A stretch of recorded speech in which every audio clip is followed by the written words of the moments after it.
Assalamualaikum warahmatullahi wabarakatuh. Alhamdulillahirabbil alamin wa bihi nasta'in wa ala umurid dunya waddin wassalatu wassalamu ala asyrafil anbiya'i wal mursalin wa ala alihi wa sahbihi ajma'in amma ba'd. Yang terhormat Bapak Haji Muhammad Rodhi MPTI selaku dosen pengampu mata kuliah usul fikih serta teman-teman yang saya cintai dan saya banggakan. Kami dari kelompok 3 akan mempresentasikan hasil diskusi kelompok kami tentang hukum syarak, taklifi, dan wad'i. Sebelumnya, perkenalkan saya Erina Husnul Aura, NIM 2120106. Di sini saya sebagai moderator dengan anggota kami yaitu Anggi Fitrianti, NIM 2120105, Ferry Rohman, NIM 2120112, dan Syarifah Anjani, NIM 2120115. Baik, langsung saja kita memasuki materi yang pertama, yaitu pengertian hukum syarak. Assalamualaikum warahmatullahi wabarakatuh. Perkenalkan, nama saya Ferry Rohman, NIM 2120112. Saya akan menjelaskan tentang pengertian hukum syarak. Secara bahasa, hukum berarti mencegah atau memutuskan.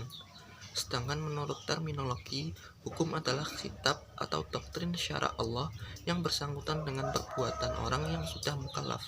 Baik doktrin itu berupa tuntutan, perintah, larangan, anjuran untuk melakukan sesuatu, anjuran untuk meninggalkan sesuatu, atau wadai, yaitu menetapkan sesuatu sebagai sebab, syarat, mani, atau penghalang. Sedangkan menurut istilah ahli fikih, yang disebut hukum adalah kitab Allah dan sabda Rasul. Apabila disebut hukum syarak, maka yang dimaksud ialah hukum yang bersangkutan dengan manusia, yakni yang dibahas dalam ilmu fikih, bukan hukum yang bersangkutan dengan akidah dan akhlak. Selanjutnya, macam-macam hukum syarah. Ulama usul fikih membagi hukum syarah menjadi dua macam, yaitu hukum taklifi dan hukum wadi. Yang pertama, hukum taklifi. Pengertian hukum taklifi ialah suatu ketentuan yang menuntut mukallaf melakukan atau meninggalkan perbuatan, atau berbentuk pilihan untuk melakukan atau tidak melakukan perbuatan. Dan ada juga pembagian hukum taklifi, yaitu ada 5. Yang pertama, wajib. Ialah ketentuan suatu perintah itu harus dilakukan oleh mukallaf sesuai dengan petunjuk yang telah ditentukan. Yang kedua, madhub atau sunnah.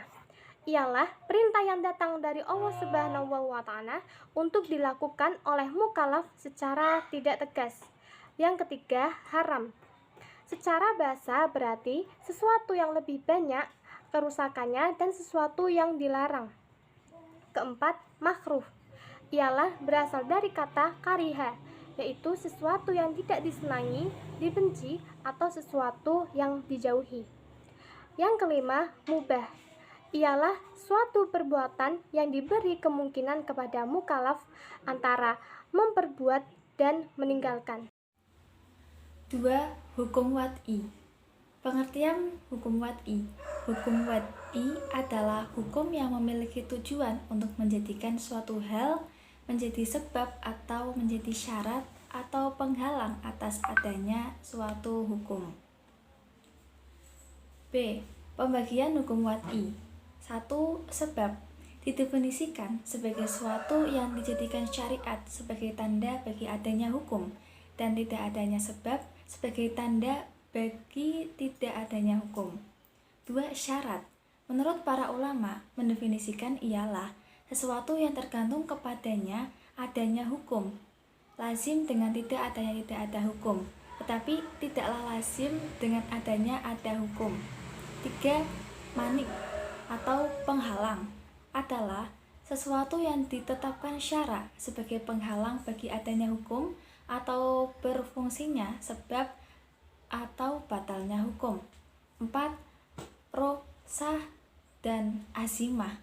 Rukhsah ialah keringanan hukum yang diberikan oleh Allah kepada mukallaf dalam kondisi-kondisi tertentu. Sedangkan azimah ialah hukum yang berlaku secara umum yang telah disyariatkan oleh Allah sejak semula, di mana tidak ada kekhususan karena suatu kondisi. 5. Sah dan batal. Suatu perbuatan dipandang sah apabila sejalan dengan kehendak syara, atau perbuatan mukallaf disebut sah apabila terpenuhi rukun dan syaratnya. Sedangkan istilah batal tidak tercapainya suatu perbuatan yang memberikan pengaruh secara syara. Baik, demikian dari kelompok kami. Kurang lebihnya mohon maaf. Wabillahi taufiq wal hidayah. Wassalamualaikum warahmatullahi wabarakatuh.